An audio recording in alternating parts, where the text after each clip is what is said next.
নবী আমার জানিয়ে দিয়েছে জুম্মার দিনে যে ছেলেটা তার বাপ মার কবর জিয়ারত করলো, উভয়ের অথবা একজনের, আল্লাহ পাক তার কপালে লিখে দেবে এই ছেলেটা বাপ মার খেদমতগার ছেলে, আল্লাহর জাহান্নাম থেকে নাজাত পেয়ে গেছে।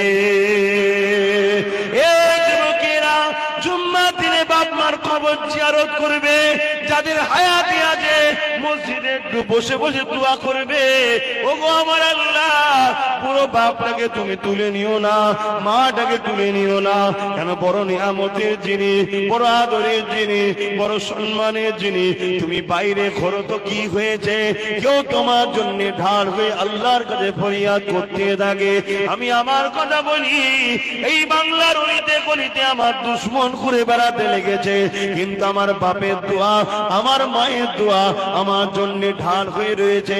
কেউ আমার জন্য চিন্তা করুক চে না করো, ওই জনম দুঃখিনী মাটা, ওই জনম দাদা বাপটা, তারা ফজরের নামাজ পড়ে কাঁদে, তাহাজ্জুদ পড়ে কাঁদে, যখনই হাত তোলে তখনই কাঁদে, ওগো আমার আল্লাহ আমার বাচ্চাটাকে তুমি হিফাজত করো। বন্দুকের গুলি মিস হয়ে যায়, মা বাপের দোয়া কখনো মিস হয় না।